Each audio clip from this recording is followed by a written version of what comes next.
Hi guys! Welcome to my channel, and for today's video is pag-uusapan natin yung experience namin, yung cost of living namin sa Makati.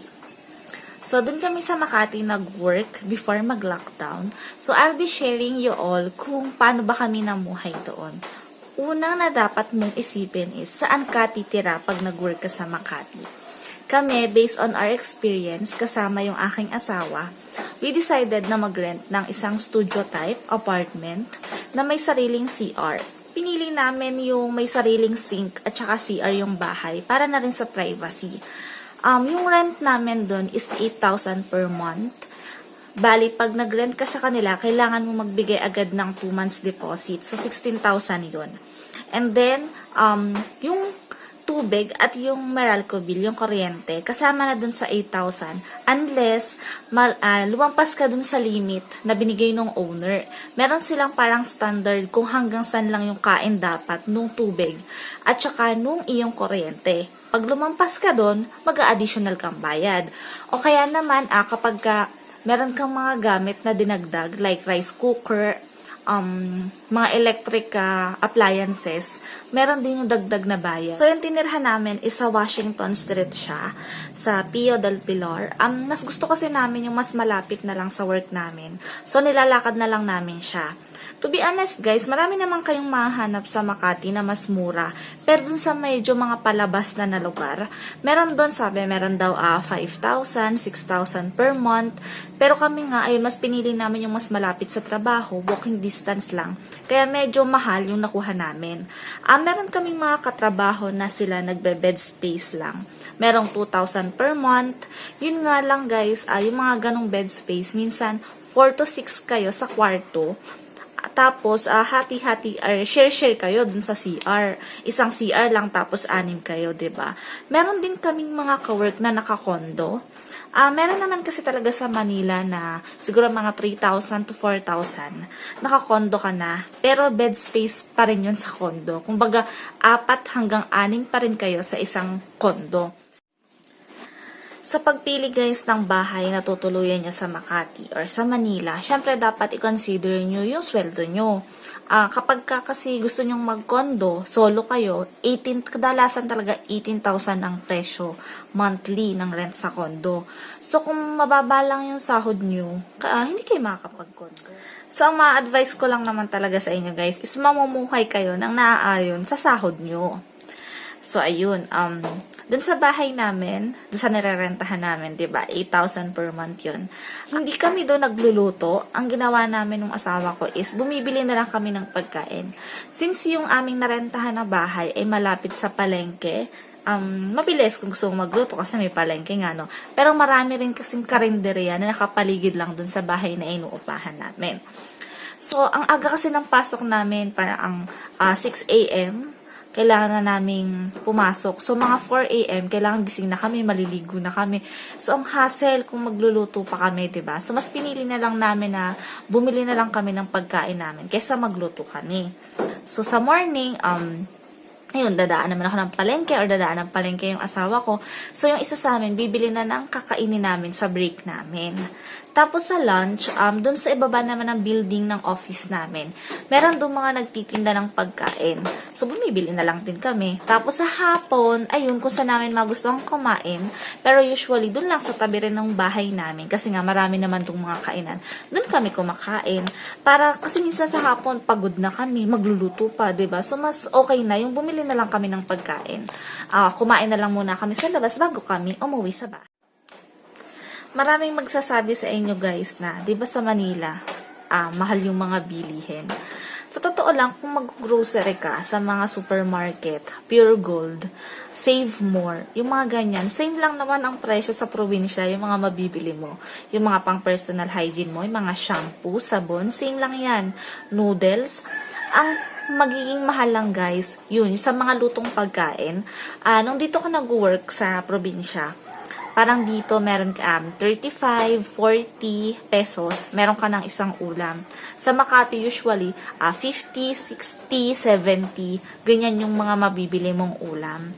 Tapos yung gulay yung mga 35, 40, which is dito sa probinsya is 20, 25, 'di ba ganun? So dun yung pagkakaiba ng mga presyo. Tapos kapag bibili ka na dun sa mga sari-sari store na yung mga malapit lang sa'yo, ganyan, ayun, medyo mahal na. Yung mga biscuit, usually, 10 pesos, ganyan, 9 pesos. Dito sa probinsya, 6 to 8 pesos. So, dun yung nagiging mahal. Sa Makati rin, doon marami talagang mga kainan, 'di ba? Mga restaurants, maraming mga bar. Kami, ang makagandahan lang sa amin, kaming mag-asawa kasi, hindi kami mahilig sa mga ganon. Hindi kami mahilig gumimik. Pero mahilig kaming kumain. Yes, guys. Magtipid ka na sa ibang bagay, pero wag na wag mong titipirin ang sarili mo pagdating sa pagkain. Kaming mag-asawa pagdating sa mga damit, ukay. Walang problema sa amin kung ukay or sa Divisoria or sa Baclaran lang kami bumili. Okay lang yan, yung mga mura. Okay lang sa amin yan, hindi kami maselan pagdating sa damit. Pero pagdating sa pagkain, guys, doon talaga, hindi namin tinitipid yung mga sarili namin. Every payday, pwede mo naman talagang i-treat yung sarili mo, diba? Kain ka sa mga buffet restaurant. In fact, kami nga, yung habang nasa Manila ako o naka-experience akong kumain sa Vikings. Lalagay ko yung mga picture nila dito. Vikings, Dads, Tonyang, Yakimix. Yan, kasi Samyup Salamat, Romantic Baboy. Talagang hilig namin kumain nung asawa ko. And ini-spoil namin yung sarili namin pagdating sa pagkain. Kasi you work hard for it naman eh. Tinrabaho mo yan, nagtrabaho ka naman. So, deserve din naman ng sarili mo na kumain ng masasarap. At the same time, hindi rin yung asawa ko kasi hinahilig siya sa mga halaman. Siya talaga yung unang nahilig sa halaman. So, parang naging vision niya yun. Every payday din, bumibili kami ng mga cactus, succulents, ganyan. Kasi, parang twice a month, every other week, umuwi kami dito sa probinsya. So, yung week na hindi kami uuwi, sure yun na may pupuntahan kami. It's either kakain kami or mamamasyal nga kami sa mga bilihan ng halaman. And ang pinaka-importante sa lahat, guys, is dapat marunong kang mag-ipon. Kami, guys, yes, hindi namin tinitipid yung sarili namin pagdating sa mga pagkain or kung bumibili man kami ng mga halaman. Pero hindi namin nakakalimutang mag-ipon. Kaming mag-asawa, we make sure na half ng aming sahod ay nasa-save namin every month. So, ang ginagawa namin, guys, kapag sumahod kami, hindi lahat namin wini-withdraw. Yung mga expenses namin, kagaya nung sa bahay, ayan, i-withdraw namin yan kapag payday. Pero hindi namin i-withdraw lahat ng pera namin. I'll share you, guys, i-average ko, yung sweldo namin ng asawa ko is, average natin siya ng 20,000 per month. And dun sa 20,000 per month, we make sure hanggat kaya namin, 10,000 per month ay masave namin. Dun kami, adik kami ng asawa ko sa pag-iipon. So, kung meron man kami mga hindi dapat bilhin, guys, except dun sa mga luho namin pagkain at halaman, hindi namin siya binibili. Binibili lang namin yung mga kailangan namin. Sabi ko nga kanina, di ba, pagdating sa damit, kahit ukay or galing Divisoria, kahit galing Baclaran, okay lang yun sa amin. Kasi ang mahalaga sa amin is yung makapag-ipon kami. Para sa mga minimum earner, guys, sa Manila, ako na-experience ko yun. Yung first year ko sa Manila is minimum wage yung aking sinasahod. So, 500 plus lang yun. That time, parang 537. Mahirap makaipon and